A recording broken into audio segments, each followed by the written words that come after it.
90 days VAO preparation day 2 ಭೂಗೋಳಶಾಸ್ತ್ರ, ಭಾರತದ ಭೂಗೋಳಶಾಸ್ತ್ರ, ಅದರಲ್ಲಿ ಭಾರತದ ನೆರೆಯ ರಾಷ್ಟ್ರಗಳು. ಭಾರತವು 11 ನೆರೆಯ ರಾಷ್ಟ್ರಗಳನ್ನು ಹೊಂದಿದೆ. ಅವುಗಳು ಪಾಕಿಸ್ತಾನ, ಅಫ್ಘಾನಿಸ್ತಾನ, ಚೀನಾ, ಮಯನ್ಮಾರ್ ಅಥವಾ ಬರ್ಮಾ, ಭೂತಾನ್, ಬಾಂಗ್ಲಾದೇಶ, ಇಂಡೋನೇಷ್ಯಾ, ಮಾಲ್ಡೀವ್ಸ್, ನೇಪಾಳ, ಶ್ರೀಲಂಕಾ ಮತ್ತು ಥೈಲ್ಯಾಂಡ್. ಅದರಲ್ಲಿ 7 ಭೂಗಡಿಯನ್ನು ಹೊಂದಿರುವ ದೇಶಗಳು. ಅವು ಅಫ್ಘಾನಿಸ್ತಾನ, ಬಾಂಗ್ಲಾದೇಶ, ಭೂತಾನ್, ಮಯನ್ಮಾರ್, ಚೀನಾ, ನೇಪಾಳ ಮತ್ತು ಪಾಕಿಸ್ತಾನ. ಮತ್ತು 7 ಜಲಗಡಿಯನ್ನು ಹೊಂದಿರುವ ದೇಶಗಳು ಬಾಂಗ್ಲಾದೇಶ, ಮಯನ್ಮಾರ್, ಪಾಕಿಸ್ತಾನ, ಇಂಡೋನೇಷ್ಯಾ, ಮಾಲ್ಡೀವ್ಸ್, ಶ್ರೀಲಂಕಾ ಮತ್ತು ಥೈಲ್ಯಾಂಡ್. ಇವುಗಳಲ್ಲಿ ಭೂ ಮತ್ತು ಜಲ 2 ಗಡಿಗಳನ್ನು ಹೊಂದಿರುವ ದೇಶಗಳು 3. ಅವು ಬಾಂಗ್ಲಾದೇಶ, ಮಯನ್ಮಾರ್ ಮತ್ತು ಪಾಕಿಸ್ತಾನ. ಭಾರತವು ಒಟ್ಟು 15,200 ಕಿಲೋಮೀಟರ್ ಉದ್ದದ ಭೂಗಡಿಯನ್ನು ಹೊಂದಿದೆ. ಈಗ ಭಾರತದ ಯಾವ ದಿಕ್ಕುಗಳಲ್ಲಿ ಯಾವ್ಯಾವ ರಾಷ್ಟ್ರಗಳಿವೆ ಅಂತ ನೋಡೋದಾದರೆ, ಪೂರ್ವ ದಿಕ್ಕಿನಲ್ಲಿ ಮಯನ್ಮಾರ್ ಮತ್ತು ಬಾಂಗ್ಲಾದೇಶ, ಉತ್ತರ ದಿಕ್ಕಿನಲ್ಲಿ ಚೀನಾ, ನೇಪಾಳ ಮತ್ತು ಭೂತಾನ್, ದಕ್ಷಿಣದಲ್ಲಿ ಶ್ರೀಲಂಕಾ, ಹಾಗೆಯೇ ಈಶಾನ್ಯ ದಿಕ್ಕಿನಲ್ಲಿ ನೇಪಾಳ ಮತ್ತು ಭೂತಾನ್ಗಳನ್ನು ಗುರುತಿಸಬಹುದು.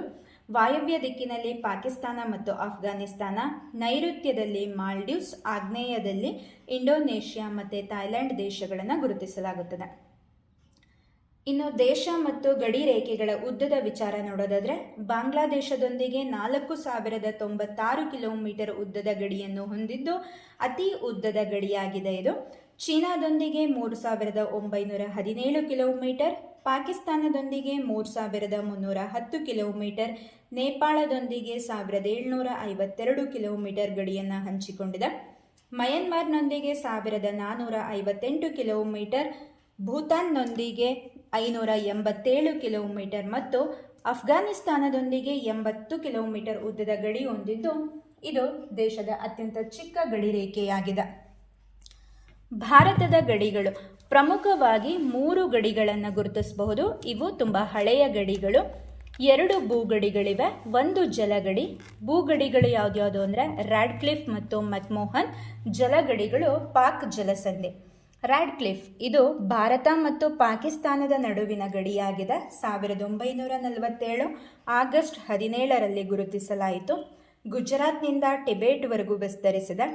ಈ ಗಡಿಯನ್ನು ಸರ್ ಸಿರಿಲ್ ರ್ಯಾಡ್ಕ್ಲಿಫ್ ಅವರ ಅಧ್ಯಕ್ಷತೆಯಲ್ಲಿ ಗುರುತಿಸಲಾಯಿತು.